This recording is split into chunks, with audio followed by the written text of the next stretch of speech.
확장. 오늘 마지막 이제 주제로 확장 가지고 얘기하려고 합니다. 교회가 왜 확장되어야 하는가? 뭐 바꿔 말하면 왜 선교해야 되는가? 왜 우리는 전도해야 하는가? 왜 복음을 전하면서 살아야 하는가? 사실 거대 담론의 주제인데요. 이것들을 왜 그렇게 해야 되는지 또 어떻게 할 것인지를 좀 고민해 보는 시간들로 말씀 나누도록 하겠습니다. 본문 말씀을 보시면 사도행전 1장 8절하고 엮으면 이게 지금 세미나하는 게 아니기 때문에 큰 뭉탱이의 이렇게 부분적인 강해는 좀 생략을 하고 큰 주제로 그냥 오늘은 넘어가겠습니다. 미션이 있습니다. 하나님께서 주신 대위임 명령으로 우리에게는 익숙한 거죠. 마태복음의 마지막 절이기도 하고 이거 두 개를 엮으면 일단 주동사는 가라는 거예요. 어디를 향해 나아가라. 여기에는 이 사도행전까지 합치면 이 미션의 내용을 정리하면 이렇습니다. 대상과 지역은 놀랍게도 예외 없이 온 민족과 온 땅입니다. 글로벌 프로젝트입니다. 이거는 그냥 예루살렘 어디 그냥 그렇게 표현하겠습니다. 되게 작거든요. 총구석이에요. 예루살렘 총구석에 있었던 그런 얘기들이 거기서 그 동네 사람들만 이렇게 했던 게 아니고 그 과정이 다 끝나고 나서는 분명하게 얘기하십니다. 예루살렘과 온 유대와 사마리아 땅끝까지 그 위에는 모든 민족, 모든 족속에게까지 이거는 해당 사항이 있으니까 거기에 미칠 때까지 계속 움직여라, 확장해라, 흩어져 나아가라 이렇게 명령하고 계시고요. 기간도 놀랍습니다. 대상 지역도 놀라운데 기간은 세상 끝날까지입니다. 세상 끝날까지. 세상이라고 하는 이 단어를 보면 세대가 들어가 있거든요. 이 세대가 언제부터 어디까지인지 어느 시대를부터 어디까지인지에 명확한 구체적인 명시가 없습니다. 이 얘기는 주님 오실 때까지라는 거죠. 주님 다시 오실 때까지 우리가 좀 전에 찬양한 것처럼 오고 오는 세월 동안이 전제가 돼 있는 거예요. 그러니까 몇 절 되지는 않는데 어마어마한 미션입니다. 여기에 해당되지 않는 시대, 영역, 어떤 부류의 크리스찬은 없습니다. 우리가 예수 믿고 구원받아서 주님의 십자가의 길을 따르고자 나선 사람이라면 그렇다는 겁니다. 복음도 모르고 십자가의 길도 아직은 고민하고 있고 주님을 따르고 있다는 자기 확신조차 없는 분들에게는 이 거대 담론의 미션은 눈에 잘 들어오지 않을 거예요. 왜냐하면 우리의 중심은 현재까지도 내 내면에 있으니까 조금 더 시야가 열리면 우리 교회 그게 다일 겁니다. 아마 내 내면의 어떤 상태, 내면의 어려움들이 해결됨, 조금 더 나아가서 교회의 어떠함, 이렇게 신앙생활의 바운더리를 우리가 스스로 규정할 수 있겠으나 성경은 전혀 그렇지 않고 우리의 내면의 문제, 우리 교회의 어떠함을 넘어서서 좀 글로벌 프로젝트라고 할까요? 전 세대, 전 시대 프로젝트로 우리의 시야를 완전히 확장합니다. 여기에는 걸려있는 것도 참 어마어마합니다. 하늘과 땅에 있는 모든 권세가 여기 걸려 있습니다. 이걸 가지신 주님의 주권의 선포, 그리고 이 일을 진행하는 그 어떤 세대, 어느 지역 누군가를 향한 그 누구와 항상 함께 한다는 어마어마한 약속도 있고요. 거기에 파생되어 나오는 이 미션을 행할 수 있는 성령의 능력까지 보장이 되어 있습니다. 우리가 신앙생활에 담을 수 있는 많은 가치들, 하늘과 땅에 있는 모든 권세를 가지신 예수 그리스도와 동행하고 성령의 능력으로 살아가는, 주님과 동행하고 성령의 능력으로 살아가는 이 두 개를, 이 미션을 빼고 하면 모두가 다 소망하는 거거든요. 근데 그 소망하는 모든 것들이 이 미션에 걸려 있어요. 그래서 몇 차례 말씀을 나눈 것 같은데 이 미션하고 자기랑 상관없다고 하시면 여러분들이 주님과 동행하는 것, 성령의 능력을 체험해서 동역하는 것들이 굉장히 다를 수 있습니다. 자기 내면의 문제로 국한할 수 있다는 거예요. 내 내면과 함께 하시는, 나와 함께 하시는 주님, 나의 어떠함을 해결해 주시는 성령의 능력, 그게 틀렸다가 아니라 그걸로 주님을 축소하지는 말으시라는 거죠. 그렇게 규정을 지어서 이런 분이실 거야 라고 규정 지으시면 안 됩니다. 자기 경험으로 하나님을 바라보고 자기 경험만으로 하나님의 말씀을 전하고 신앙생활 하는 거는 위험합니다. 예, 우리 모두가 그럴 수밖에 없는 거 인정하겠습니다. 자기 인격만큼, 자기 수준만큼, 자기 경험만큼 하나님을 우리가 만났고 경험했고 신앙생활 하고 있는 거는 저와 여러분들 모두 마찬가지인데요. 이런 본문을 통해서 그 신앙이, 본질이 온전하게 주의 말씀의 방향으로 확장되어져 나가야 됩니다. 이 부담, 이 명확한 새로운 출발 지점은 저희한테만 요구하신 게 아니고요. 이 메시지를 들었던 직접 당사, 우리 이 얘기를 직접 듣지는 않았잖아요. 이것은 12사도, 제자들 먼저 시작해서 그 시대를 살았던 사람들은 직접 들은 사람도 있고요. 직접 들었던 사람이 바로 전했던 그 시대의 사람들에게는 훨씬 더 뜨거운 감자였습니다. 지금이야 우리가 글로벌 하면은 개념이 이렇게 잡혀 있지만 지금부터 2000년 전이거든요. 지중해 에게의 그 어간에 있던, 정확하게 따지면 롬 엠파이어죠. 예, 로마 제국, 거기 그 지금 우리가 알고 있는 유럽 이 지역 안에 있는 이렇게 원 서클로 되어 있는 그 세계관이 온통 세계가 그렇게 돼 있다고 믿었던 그 사람들에게는 이 미션을 듣자마자 로마 시대가 품고 있는 모든 지역, 모든 대상을 향한 어마어마한 프로젝트라고 받아들였을 거예요.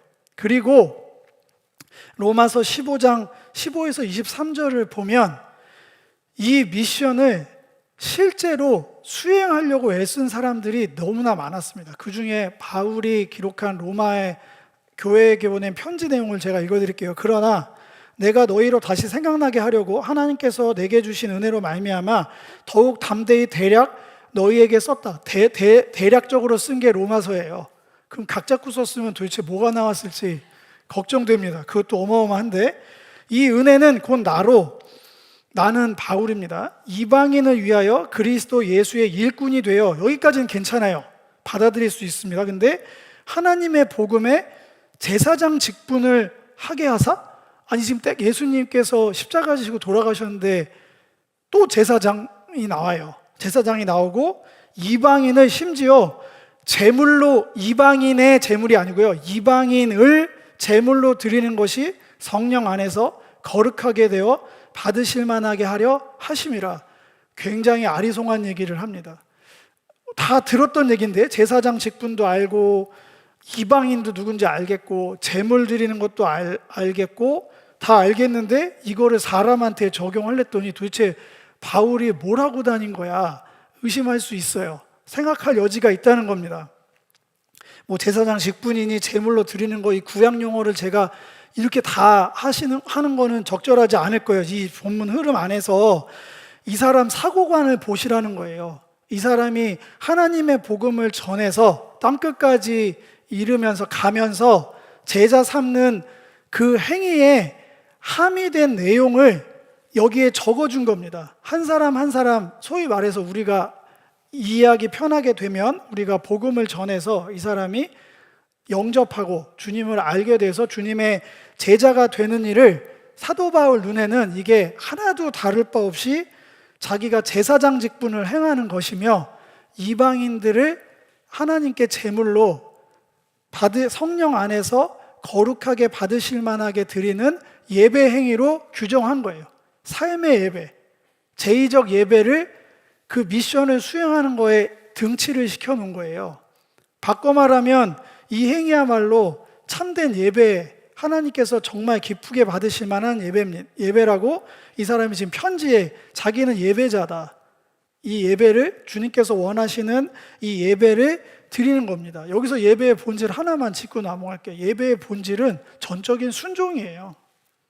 네, 찬양하고 여러 가지 우리가 형태와 형식을 만들어서 예배라고 규정해놓은 이 틀은 성경에 없어요.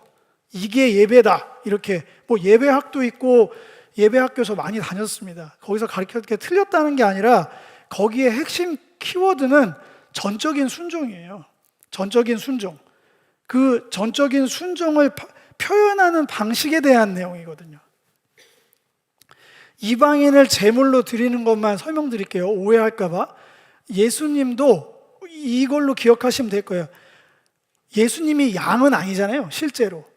하나님의 어린 양 그 개념이 들어간 거지, 예수님이 양이 아니고 예수님이 제단에 불태워져서 하나님께서 받으신 게 아니잖아요. 그분의 실제는 십자가에서 달려 죽으셨잖아요. 근데 우리는 십자가 제물로 드려졌다, 이 표현을 그냥 서스럼 없이 씁니다. 똑같습니다. 이방인이 제물로 드려지는 건 예수 믿고 구원받아서 성령으로 충만케 돼서 번제 생각하시면 될 거예요. 불태워져서 하나도 남김없이 연기로 바뀌어서 올라거든요. 히브리어로 번제가 올려지는 거예요. 외우기 편하게 그렇게 돼 있어요. 분명히 어떤 형태를 갖고 있었는데 최종 형태는 연기로 변화되어서 하늘로 쫙 올라가는 게 번제고 제사의 핵심이거든요. 하나님께서 받으시는 거, 억셉터블하게 진짜 받으실만 하면 그 연기가 올라가고 아니면은 올라가지 않는 구약 언어가 있어요. 이방인을 제물로 드린다는 건 진짜 이 사람을 뭐 킬 해가지고 제단에 얹혀놓고 막 인신제사를 드리는 게 아니라 단서가 있잖아요. 성령 안에서 거룩한 삶으로 변화되게 되는 것, 그 삶 자체가 이방인들이 하나님께 제물로 올라가는 거예요. 더 그림 언어로 하면 아버지의 집으로 이제 들어갈 수 있는, 지성소 깊은 곳으로 들어갈 수 있는 길이 열리는 그 기회로 초청한다, 뭐 이런 얘기를 하고 있습니다. 더 밑에가 제가 포인트입니다. 그러므로 내가 그리스도 예수 안에서 하나님의 일에 대하여 자랑할 것이 있거니와 그리스도께서 이방인들을 순종하기 위하여 나를 통하여 역사하신 것 외에는 내가 감히 말하지 아니하노라. 그러면서 그의 일은 말과 행위로 되어진 거다. 거기에 따르는 표적과 기사와 능력, 성령의 능력으로 이루어졌다. 표적과 기사와 성령의 능력 앞에 말과 행위, 말씀 선포와 섬김이죠. 실제적인 삶으로 그 삶을 뒷받침하는 표적과 기사와 능력으로 행해진 일인데 지역에 나옵니다. 그리하여 내가 예루살렘으로부터 두루 행하여 일루리곤까지 그리스도의 복음을 플레로 가득 채웠다. 가득 채웠다. 지금 이 일루리곤은 예루살렘 여러분들 알죠? 이스라엘 여기고, 일루리곤은 알바니아입니다. 알바니아. 그리스 저 끝에 이제 가면은, 그래서 비아 에그나티아라고 구글에 검색하시면 지금도 그 길에 펼쳐진 얘기들이 진짜 많아요. 비아 에그나티아라고 치면은 로마가 닦아놓은 겁니다. 군수 물자 수송하고 하느라고, 식민지 지배하느라고 잘 그 그리스 헬라 지역에 끝까지 닦아놓은 거고요. 그 일루리곤 지역, 일루리곤까지 오면 이제 이탈리아로 배 타고 들어가야 돼요. 이탈리아에서 여기 써 있는 대로 옆에 보면은 그렇게 해서 결론적으로 이 지방에서는 내가 복음을 다 전했기 때문에 더 할 일이 없다. 편만하게 다 채웠어. 주님의 미션을 정말 컴플릿한 거예요. 가능하게 해버린 거예요. 그러니까 내가 이제 서바나, 아직 닿지 않았던 스페인까지 가야 되니까 로마를 내가 가면 나한테 선교비를 후원해 줬으면 좋겠어. 이 미션은 내가 끝내야겠어. 사도 바울 개인이 아니죠. 사도 바울 팀만 그럴까요? 거기에 연보라고 하는 선교 후원금을 댔던 바울이 개척했던 모든 사람들이 함께 동역한 거예요. 그거 동역 안 했으면 텐트메이커 계속 하느라고 복음을 어떻게 전합니까? 텐트메이커를 하긴 했지만 후원도 받았어요. 때에 따라서 맞는 행동을 한 거예요. 펀딩이 안 되면, 미션 펀딩이 안 되면 일을 하고, 펀딩이 되면 움직이고, 지금도 마찬가지입니다. 뭐 한 가지만 이건 맞고 이건 틀리고가 없어요. 상황에 따라서 물 흐르듯이 골이 분명하면 움직일 수 있는 거예요. 뭐 멈출 이유도 없고 그게 제한이 되는 게 없어요. 그게 유명한 말이, 능력 주신 자 안에서 비난되든 부한되든 나는 아무 상관없다. 그게 능력 주신 자 안에서 모든 것을 할 수 있다가 뭐 주님 기도하면 제가 능력 주면 제가 하고 싶은 걸 모든 걸 다 할 수 있어요. 그런 게 아니에요. 이 미션을 이루기 하는데 어떨 때는 정말 열악한 환경에 처할 때도 있고, 어떤 때는 정말 풍요로워서 모든 걸 진짜 일사불란하게 진행하든지 상관없다는 거예요. 전혀 상관없다. 자기는 어차피 이 주님께서 주신 미션을 이루려고 살고 있기 때문에 이 확장의 비전을 하나님, 확장하신 하나님과 동행하려고 살기 때문에 아무 상관없다는 신앙 고백입니다.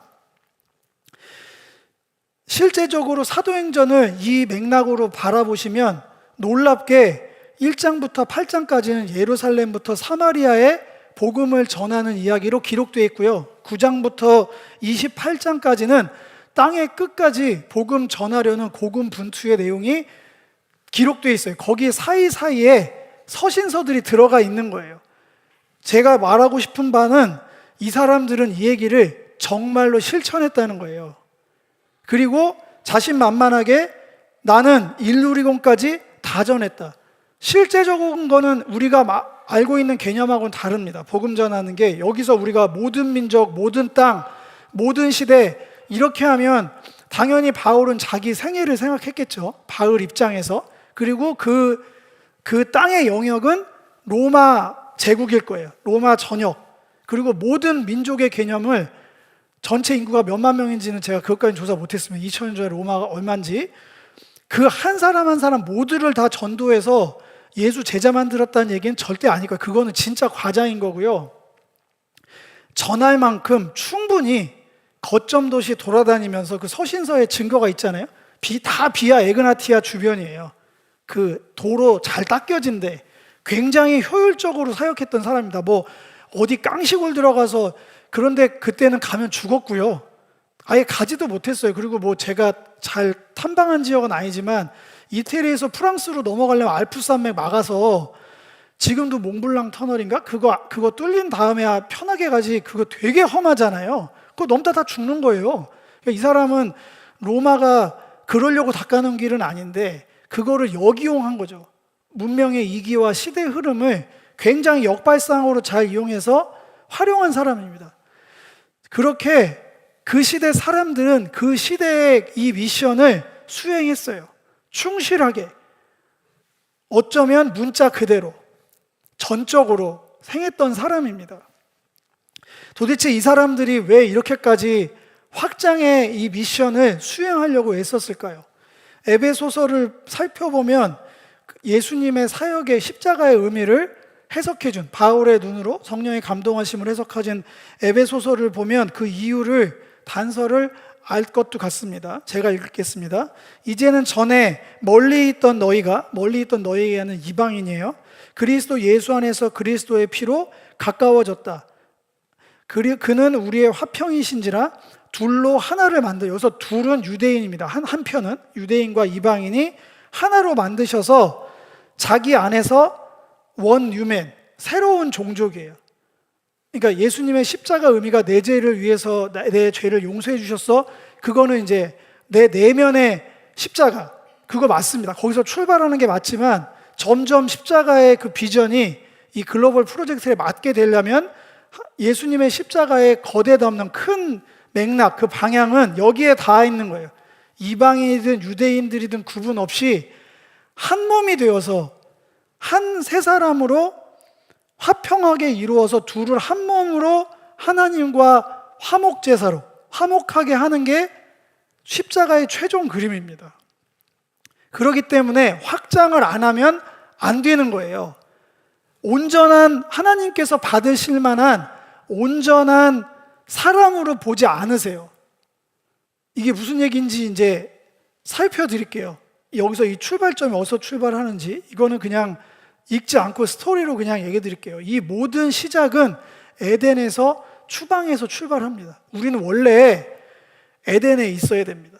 생육하고 번성해서 에덴이 확장되는 그림 안에서 아담과 하와가 생육하고 번성해서 원래 디자인하신 대로 됐으면 우리는 지금도 하나님과 화목하게 함께 에덴의 풍요와 그 축복을 누리고 있을 거예요. 너무나 당연하게. 판타지가 아니라 그게 리얼리티입니다. 창조가 실제이니까. 근데 모든 것들은 에덴에서 쫓아내졌어요. 추방당했습니다. 거기서 이 이야기는 더 참혹해져서 계속 멀어지는 이야기로 이어집니다. 성경이요. 그러다가 여러분들이 잘 알고 있는 바벨탑 사건의 핵심 키워드가 제가 이 녹색으로 표현한 온 지면에 흩으셨다.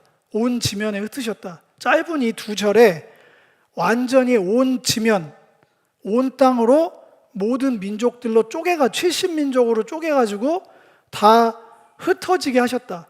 흩어질 수밖에 없는 이유와 상황들은 여러분들이 기본 지식으로 알 거라고 생각하고 하나님의 뜻에 반한 거죠. 하나님의 방식이 아니라 자기 방식으로 자기들끼리 자기 방법으로 살아가는 그 삶을 하나님 원치 않으셨어요. 원래 다 에덴에서 자기와 함께 살아가야 되는 사람들이거든요. 그렇게 해서 흩어졌습니다. 이 흩어지자마자 하나님의 방법, 하나님의 사역은 바로 이어집니다. 그게 아브라함입니다. 아브라함을 부르셔서 멀쩡히 저쪽에서 뉴욕 맨하튼 같은 동네에서 살고 있던 사람을 시골 깡시골로 가라고 합니다. 이 프로젝트에 한 사람의 믿음을 사용하십니다. 근데 거기에 핵심 키워드는 뭐냐면 너를 통해 천하 만민이 복을 받는다. 네, 땅의 모든 족속들이 복을 받는다. 11장에 흩으셨던 모든 사람들이 복 받는다. 이렇게 얘기합니다. 그걸 추상적으로 생각하지 않으셨으면 좋겠어요. 아까 그 축복은 조건이 있었죠. 하나님과 함께 하는 거예요. 에덴에 하나님과 함께 안식하는 게 축복의 유일한 방법입니다. 로또 맞는 게 성경은 축복이라고 하지 않아요. 로또 예서 20억 당첨되면 돈 쓰려고 맘먹으면 저 20억 있으면 한 달도면 다 쓸 것 같은데. 스포츠카 이런 거 쓰지 않아도 쓸 데가 너무 많아요. 로또 한 번 받았다고 그의 축복 금방 없어지거든요. 제가 말하는 축복은 축복의 생명의 근원과 함께 있는 걸 말씀드리는 거예요. 마르지 않는 샘처럼 언제든지 누릴 수 있는 그 컨디션이 변하지 않는 상태가 성경에서 말하는 축복이지, 지금 잠깐은 뭐가 되면 복 받았다고 얘기를 하겠죠. 건강이 회복되거나 뭐가 되거나, 그건 복 받은, 그러니까 세상 개념에 복 받은 건 맞는데, 그냥 하나만 예를 듣겠습니다. 아프다가 치료받으면 축복받은 거죠. 축복 기도를 받았던 치유받았던, 변하지 않습니다. 생명이 고갈되는 죽음이 피해지지 않아요. 죄송하지만 그건 임시방편이거든요. 그걸 통해서 더 온전한 축복을 기대하고 소망하라고 주신 기회지, 그거 자체가 목적은 아닙니다. 온전하게 회복된 몸을 통해서 부활의 몸을 소망할 수 있는 기회로 삼는다면 그건 복이 맞는데, 이거는 임시예요. 지금 우리가 복이라고 하는 많은 것들은, 그러니까 땅의 모든 족속이 복을 얻을 것이다를 하나님 버전으로 바꾸면 땅의 모든 족속은 추방에서부터 돌이켜서 반드시 모여질 거야, 내 앞으로. 그게 복이에요. 창세기 22장, 아브라함의 맨 마지막 파이널 테스트죠. 시험하사라고 한, 거기에도 여차저차 내용이 많지만 똑같은 얘기로 끝납니다. 내 씨로 말미암아 천하 만민이 복을 받으리라. 그러니까 아브라함의 인생은 존재 자체가, 그 수많은 인생 여정의 목적 자체가 흩어졌던 하나님의 백성들, 땅의 모든 족속들이 주님의 축복을 다시 회복하는, 지금 제가 말하는 그림원으로 말씀드리면 추방당했던, 에덴에서 쫓겨났던 모든 민족들이 다시 주님 앞으로, 주님이 계신 아버지의 집으로 모여오는 그 비전을 살게 하신 거예요. 그래서 아브라함이 믿음의 조상이잖아요. 프로토타입.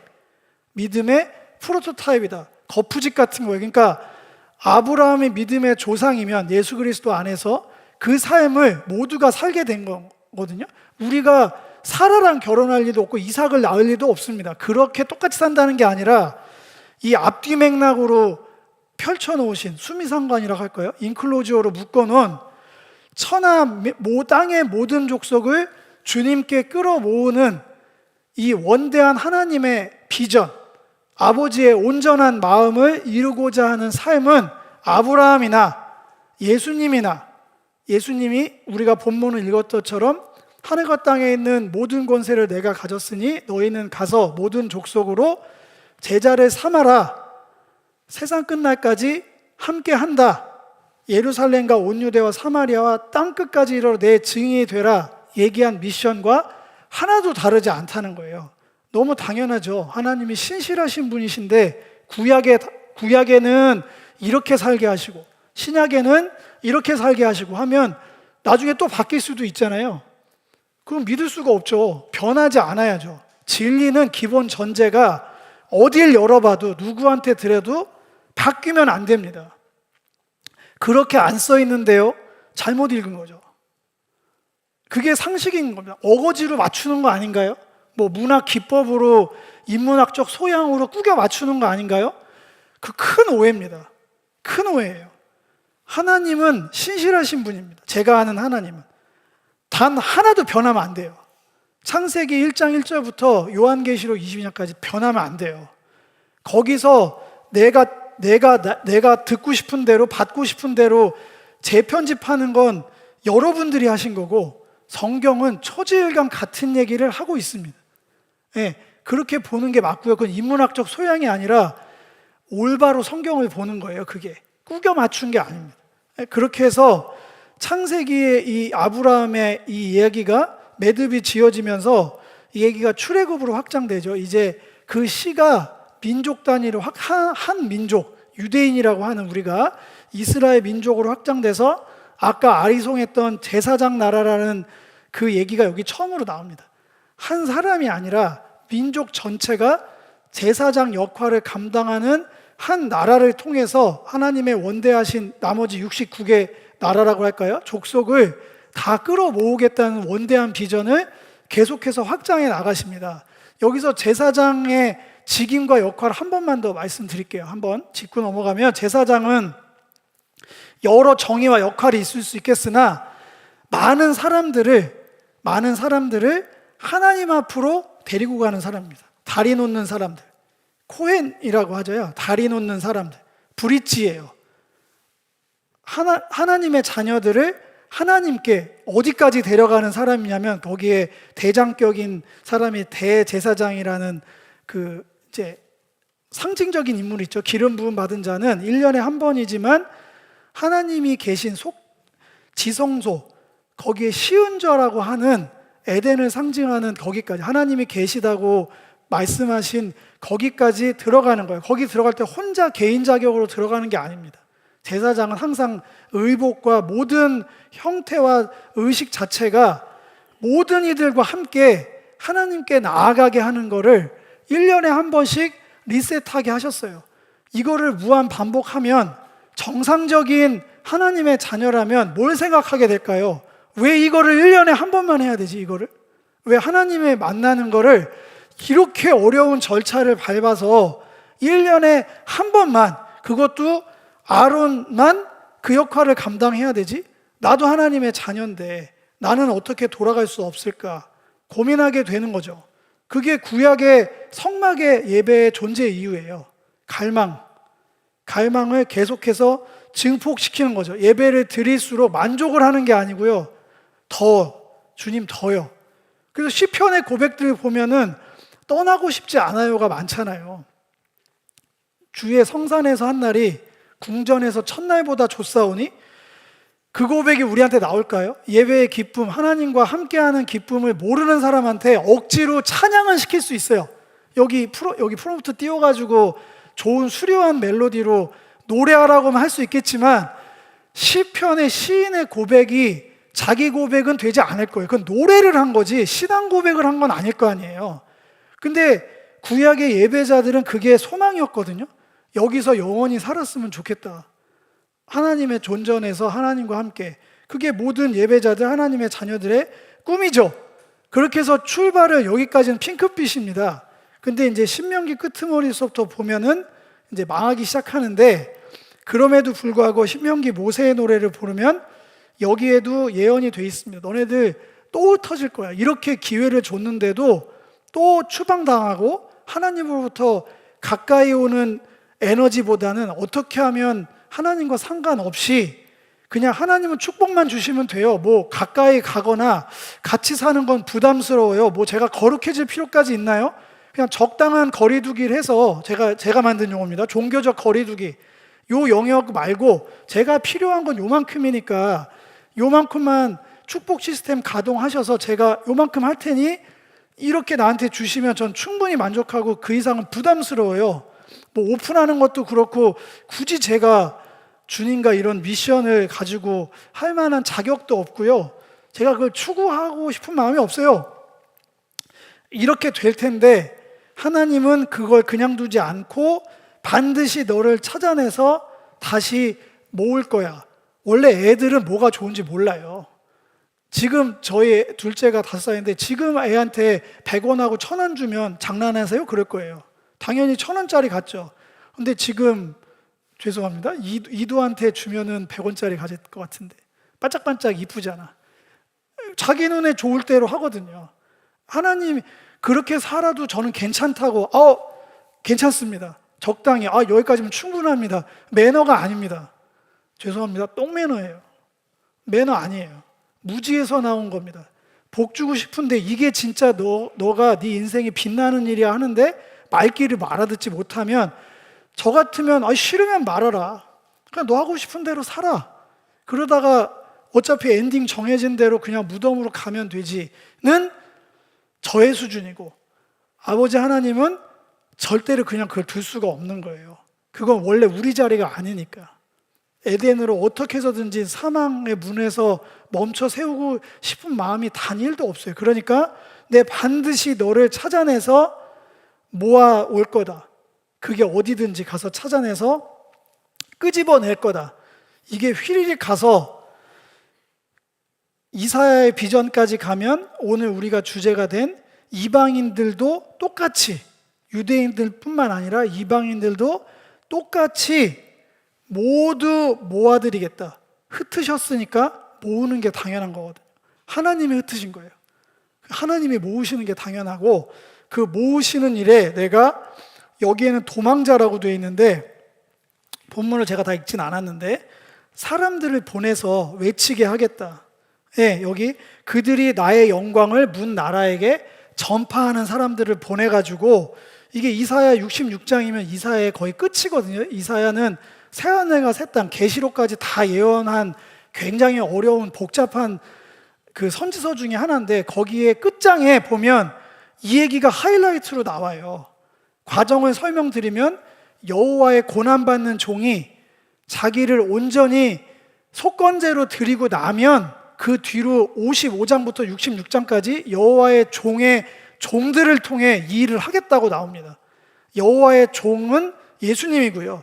그 종의 예수님의 종들 우리를 보내서 이 일을 하겠다고 나와 있고 아까 처음 읽었던 본문의 메시지 그대로 그거를 예수님께서 이게 내가 너희들을 십자가를 통해서 구원한 이유와 목적이라고 분명히 얘기를 하시는 거예요. 이 얘기가 여기까지 나온 겁니다. 이 얘기를 보고 베드로 사도 얘기를 좀 살펴볼 필요가 있습니다. 베드로전서 1장 1에서 2절 우리가 한번 읽어보고 가로놓기는 빼고 읽겠습니다. 시작.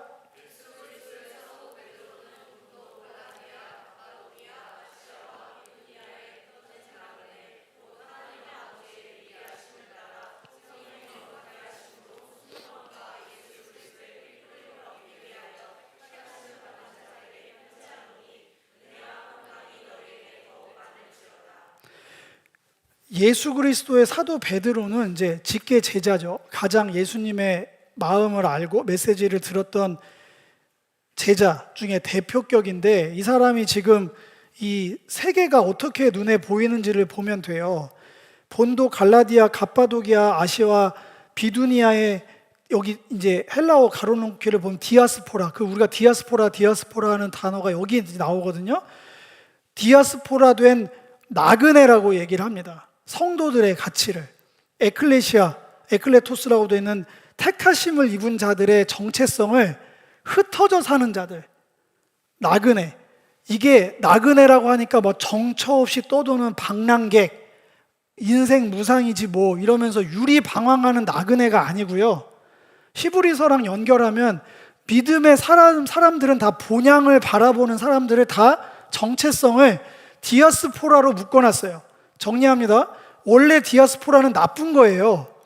본토, 본향에서 집에서 쫓겨난 살아서 열방으로 저주받고 그냥 원색적으로 얘기하면 추방당해서 사는 사람들을 원래 디아스포라라고 하는 게 맞는데 지금 베드로는 그 흩어진 그 사람들이 이제 유리방황해서 저주받아서 흩어진 게 아니고 여기 읽어진 대로 새로운 의미로 모여있지 않고 흩어진 사람들에 대한 이야기를 하고 있는 거예요.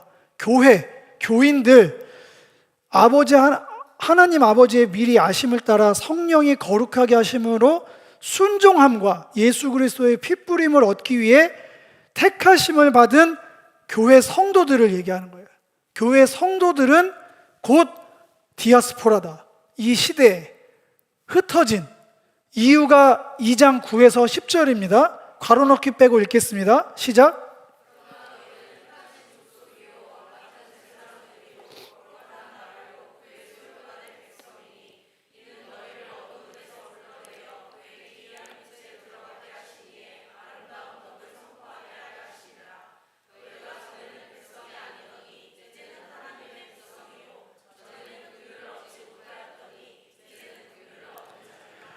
그렇게 교회 정체성을 디아스포라, 새로운 개념으로 흩어진 자라고 규정을 하더니 결국엔 아까 제가 출애굽의 비전 말씀드렸잖아요. 집단적으로 한 나라를 택해서 제사장 나라를 만들어서 모든 열방을 주님 앞으로 다시 모아드리는 그 제사장적 사명을 감당하는 자로서 교회의 성도들을 부르셨다라고 얘기를 하면서 정체성을 분명히 하는 거예요. 전부 다 구약 용어거든요.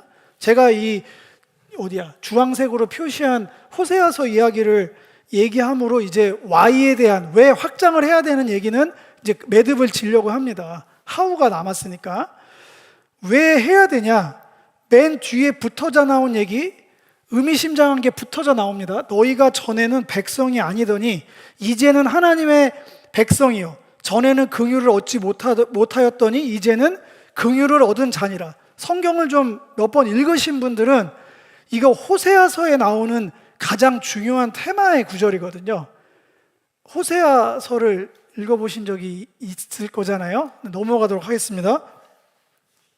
핵심은 뭐냐면 북이스라엘이 심판을 받아서 하나님의 마음을 아프게 해서 좋은 표현이 아닌데 이제 창녀라고 표현된 그 결혼을 통해서 하나님의 마음의 아픔을 이제 드라마틱하게 이제 표현해 주신 거예요. 거기 안에 핵심이 뭐냐면 그래서 전에는 내 백성이었던 자들이 이젠 내 백성이 아니야. 아들 이름이 이래요. 전에는 내가 긍휼로 낳은 애들이었는데 이제는 긍휼을 얻지 못하는 자라고 얘기를 합니다. 왜냐하면 바람 펴서 사생아를 낳았거든요. 자기 신부가 결혼식 날 바람을 펴서 사생아들을 줄줄이 낳기 시작하니까 그게 이스라엘이 하나님에게 대한 방식, 삶의 방식을 이제 그렇게 그림 언어로 표현한 건데 여러분들이 읽으신 본문은 그거의 회복에 대한 얘기입니다. 그랬을지라도 내가 반드시 그 날을 허락해서 전에는 내 백성이 아닌 자들을 하나님의 백성으로 긍휼을 얻지 못하였던 사람들을 긍휼을 얻은 자로 바꿔내겠다. 이거를 원래 원 독자들은 누구였냐면 흩어진 북이스라엘, 남유다, 부러진 한 사람, 원래는 한 민족이었죠. 근데 우리 남북 것 때문에 우리 이야기에 편해요. 부러져 있었거든요. 이게 하나로 합쳐져서 온전한 제사장 나라로 회복되는 그림을 호세아를 통해서 선포했던 메시지의 가장 핵심이에요.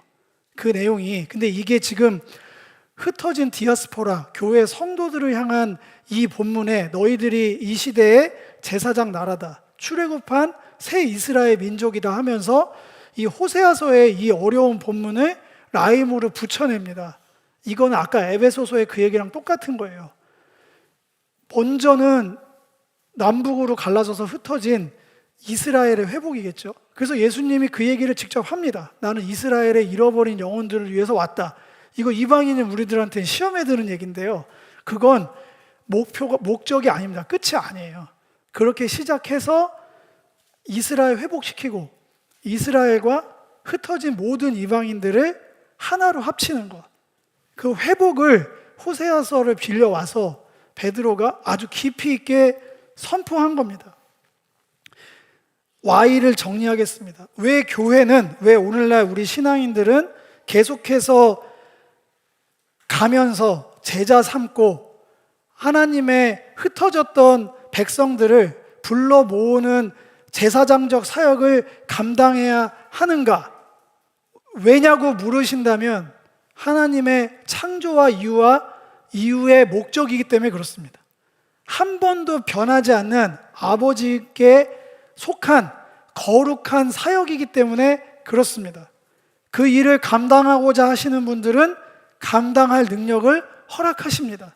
미션 임파서블이 아니라 미션 파서블이에요. 초대교회 사람들은 그 어려운 거를 해냈어요. 지금보다 훨씬 열악했거든요. 복음 전하는 컨디션이 지금은 핍박을 받지 않아서 더 어려운 거 아닌가요? 그런 고급진 얘기 하지 마세요. 한 대만 맞으면 다 교회 안 나올 거 다 알아요. 저부터 시작해서 그거 못 견뎌요. 저희 이 시대 신앙인들 그거 견딜 수 있는 사람 하나도 없습니다. 신사참배 욕한다고요? 이 시대에 그 상되면 여기 견딜 사람이 있을까요? 신앙의 그 순수함으로? 감사하게 생각해야 돼. 컨디션이 이 정도여서 다행인 거예요. 얼마나 복음 전하고 그 미션 수행하기 편한 시대입니까? 저는 감당할 분량만큼 그 시대에 허락하셨다고 봐요. Y는 더 이상 묻지 않으셨으면 좋겠어요. 이건 선택의 문제가 아니에요. 신앙 성숙도의 문제도 아닙니다. 아버지를 내가 만났다, 예수 그리스도 안에서 거듭났다 하면은 아버지의 마음을 공감하셔야죠. 하나님께만 내 마음을 좀 공감해 주세요. 저의 마음을 주님은 아시잖아요. 이런 탄원의 기도 처음엔 다 그렇게 시작하죠. 공감 받으셨으면 좋겠어요. 교회 교우들을 통해 위로받고 회복되기를 간절히 소망합니다. 그것만은 아니에요. 그걸로는 이 거대 담론의 미션의 장에 나올 수가 없어요. 그래서 제가 이런 어떻게 하면 좀 버겁고 불편할 수도 있는 어색한 설교들을 되게 자주 하는 편입니다. 나오셔야 돼요. 여러분들 내면의 골방에서 신앙생활을 혼자 하나님과 골방에서 벽면 참선하듯이 하는 신앙은 없어요. 기독교에서 처음부터 페어였어요. 남자 여자 처음부터 공동체였다고. 한 번도 혼자 있은 적이 없어요. 하나님은 독처하는 게 유일하게 보기 좋지 않은 거라고 얘기하거든요. 이게 지금 결혼 얘기하는 게 아니에요. 공동체 그 일로 이루어가길 원하시고, 그 공동체라 함은 우리들만의 리그를 얘기하는 게 아니라 전체 열방에 흩어진 모든 이들을 향한 거예요. 오고 오는 세월 동안에 그 Y, 아버지의 마음을 공유한 자들은 이제 가야 합니다. 어딘가로, 어떠한 방식으로. 이제 마무리를 지면서 하우 얘기를 하면서 적용이니까 마무리를 하려고 합니다. 올해가 한국 선교 140주년이라 뭐 가끔 이렇게 채널 틀면은 기념식 하는 장면들이 많이 나옵니다. 유수 교단, 되게 영향력 있는 몇 개 교단들이 모여서 이 1885년 4월 5일 날 언더우드 아펜젤러 선교사님 오셔서 시작된 한국 선교, 원래 그 전에도 있었지만 그냥 딱 이걸 그냥 선을 댄 거예요. 이걸 뭐 고증해서 따지고 들어가면 훨씬 더 전에 온 건 맞지만 뭐 실학까지 가야 되고 뭐 남인 거기까지 쭉 올라가야 되지만 그냥 이렇게 끊어가지고 실제적으로 이분들하고 이렇게 해서 140년이 되는 거에 공동 선언문에 제가 발췌문을 좀 읽어드릴까 합니다. 오직 복음이라는 믿음과 확신으로 무장한 선교사들의 헌신은 사회적 약자와 소외된 이들이 신앙과 배움을 통해 근대 민주주의와 시민사회의 일원으로서 새로운 정체성을 형성할 수 있도록 이끌었으며, 한국 교회를 통해 많은 기독교인 민족 지도자들이 배출될 수 있었다. 특별히 교육과 의료, 사회 선교 활동은 약자들을 가르치고 돌봄으로써 예수께서 가르치신 이웃사랑 실천의 귀중한 역사적 선례와 유산을 남겨주었다. 이게 누가 한 거라고요? 140년 전에 20며칠 걸려서 배 타고 온 선교사님들이 이 땅에서 한 일이에요. 시작은 오직 복음, 이걸로만 보면은 여기 모여서 죽자 사자 예배만 드릴 것 같잖아요. 뒤에 내용은 우리가 알고 있는 예배 얘기가 별로 없습니다. 별로 없고요. 그 시대에 살았던 사람들과 우리는 어떻게 살아야 되겠는가에 대한 질문이에요. 이분들은 130년 전에 와서 교육, 의료, 사회 시스템 하나도 없던 시절에 와서 오직 복음을 약자들을 가르치고 돌보는 방식으로 전했다. 예수님의 사랑을 실천했다. 역사적 선례와 유산을 남겨주었다. 그 유산을 받은 사람들이 바로 우리거든요. 그 레거시, 그 헤리티지의 증거가 우리예요. 이분들은 언더우드 아펜젤러가 그 사역하면서 우리의 얼굴을 본 적이 없잖아요. 근데 우리는 뭘 물려주려고 하는 거예요? 제 궁금한 건 140주년 기념을 하는데 앞으로 100년 뒤에 공동선언문에는 2025년 성도들이, 사역자들이 어떻게 해서 우리에게 이런 믿음의 유산을 남겨줬다의 그 어떻게가 뭐냐고요. 1:1 제자 양육인가요? 수료한 24시간 기도의 집? 그게 하지 말자는 게 아닌데 언더우드 아펜젤러가 한 내용에는 별로 없어요. 그런 내용이. 그건 너무 당연한 거거든요.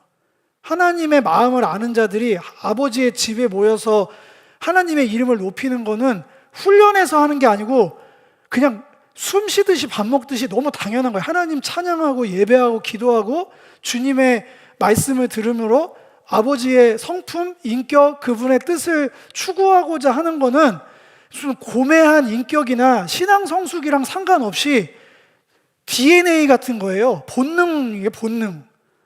그러니까 제가 보면 본능만 부추기는 것 같아요. 성숙도는 그 본능으로 자라난 사람들이 시대를 읽어내고 필요한 일들을 해나가는 거거든요. 여러분들 어디로 갈 거예요? 지금 가라고 하면은 문자적으로 바울처럼 직업 다 내려놓고 불황자처럼 돌아다닐 사람이 여기 누가 있어요? 저거 바라지도 않습니다. 선교사님들 이미 충분히 나가 계세요. 물론 더 계속 나가야겠죠. 그러나 저는 여러분들이 그 간다는 의미가 이 140주년 언더우드 아펜젤러 선교사님처럼 우선은 이 시대를 명확하게 읽어내셨으면 좋겠어요. 이 시대에 예수님께서 가르쳐 주신 이웃 사랑은 어떻게 표현돼야 하는가? 그게 가는 거예요. 그 가는 발걸음이 이어지다 보면 그대로 일본도 가겠죠. 우리 12월 달에 가는 것처럼 일본에도 무슨 다른 목적으로 가는 게 아니에요. 똑같이. 그래서 저희가 저희 사역을 하러 가는 게 아니잖아요.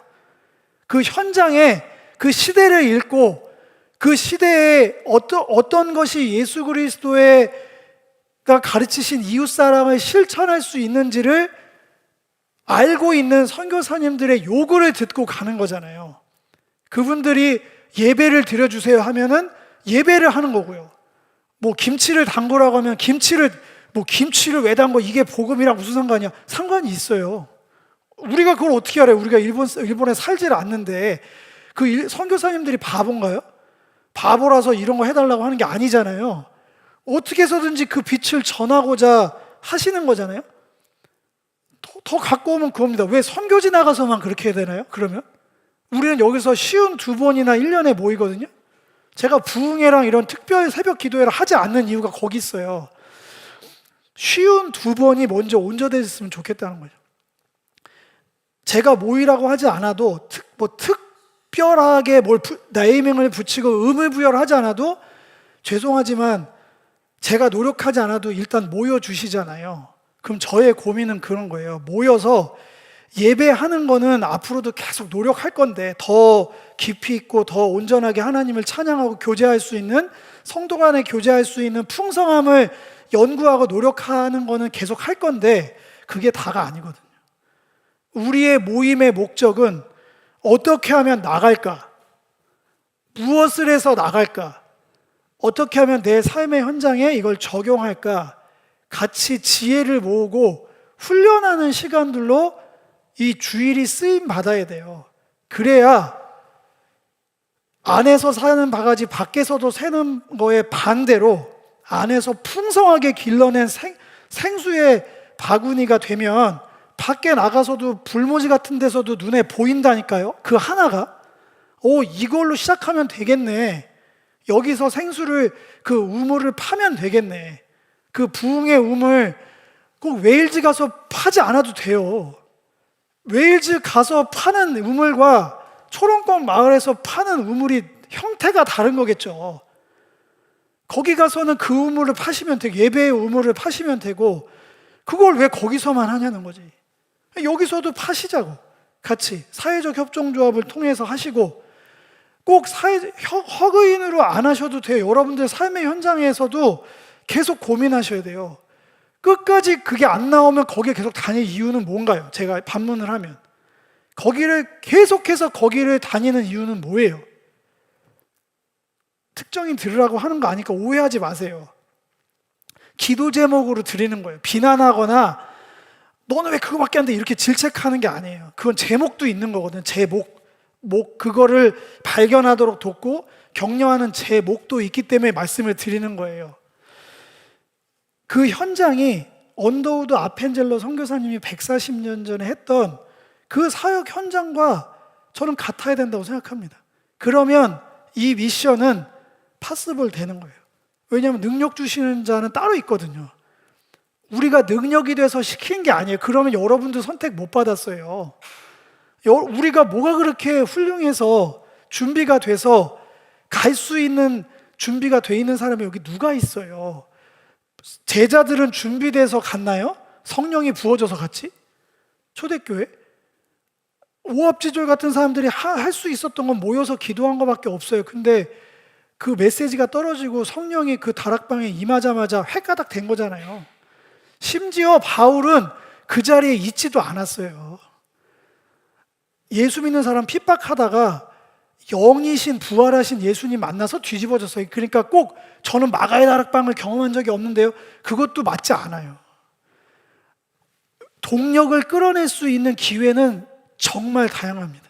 인격적인 하나님이 어떤 사람은 1:1 성경 공부 시간에, 어떤 사람은 공예배 시간에 찬양을 통해서, 어떤 사람은 깊은 기도 시간을 통해서, 어떤 사람은 봉사하고 헌신하고, 어떤 사람은 소그룹 모임 통해서 얼마든지 주님께서 역사하실 수 있습니다. 그 정형화로 3일 동안 죽어라고 예배하고 찬양해야 거기에 성령이 임하고 그래야 뭐가 선교사 되고 다 사람이 만든 거 이제 아시잖아요. 그런 법이 어디 있나요, 성경에. 믿음으로 하는 거예요. 믿음으로, 갈망으로. 예배를 드릴 때마다 이 예배로는 만족이 안 됩니다. 다음 주에는 더 깊은 예배로 더 온전한 부르심에 서게 해주세요. 저는 나가면서 그랬으면 좋겠어요. 이 예배가 실패했네요, 이런 얘기를 듣고 싶은 마음은 하나도 없는데, 다음 주에는 더 기대해도 되죠? 더 말씀 더 잘 준비해 오실 거죠? 그러면 막 땀이 흘리면서 이게 내 최선인데 뭘 더 하라고? 그러면서도 되게 기쁠 것 같아요. 찬양도 마찬가지고 모든 게 다 마찬가지. 그러면서 우리는 어딘가를 향해 갈 거예요. 누군가를 향해. 140년 전 선교사님들처럼 나라가 통째로 바뀌었거든요. 그분들은 못 봤죠. 몇 개만 바꾼 건데 통째로 바뀌었어요. 전 지금 시대에도 가능하고 다른 나라에서 되는 건 여기서 안 될 이유가 없습니다. 여러분들이 이 미션 감당하겠다고 기도하셨으면 좋겠어요. 못할 기도 아닙니다. 뭐 달라는 기도 말고 주님 제 삶을 받아주십시오. 이 결단의 기도 받으세요. 겁내지 마세요. 안 잡아먹어요. 이 기도 한 번 했다고 하나님께서 너 그 기도했으니까 내 입으로 당장 어디로 가. 그런 음성 듣는 사람 진짜 10,000명 중에 1명 나올까 말까 합니다. 그 음성이 들리시거든 예배의 자리 잘 지키시고 우리의 모임 가운데 프로젝트로 주신, 사명으로 주신, 사역으로 주신 그것을 매진하셨으면 좋겠어요. 그러면 전입가경으로 다음 스텝으로 인도하실 겁니다. 제 경험이에요. 그동안 제 삶을 그렇게 해서 인도했지. 제가 처음부터 저 목사 시켜주세요, 저 선교지 갈래요, 저도 처음부터 계속 손들고 나가긴 했는데 어마어마하게 훈련시키셨거든요. 지금도 저는 여기가 선교지예요. 파주는 연고 아무도 없고요, 오라는 사람 한 명도 없었어요. 제 아는 선교사님은, 제 친구 선교사님은 튀르키예에서 순교하셨거든요. 복음 전하다가 정말 살해당했어요. 지금도 미망인 선교사님이 애들 2 데리고 작년에 갔어요. 아무도 가지 말라고 말렸는데 저는 안 말렸어요. 못 말릴 거 아니까 가시라고. 주신 사명 감당하시다 가시라고 그랬어요. 그냥 저주한 게 아니라 제가 그 친구를 알아서 그러거든요. 저한테 메일로 너는 왜 안 나오냐, 나만 보내놓고. 나도 곧 간다. 저는 파주로 온 것 뿐이에요. 여기 있든 저기 있든 똑같아야 돼요. 저만 그런 게 아니라 여러분들도 같이 동역해 주시기를 축복합니다.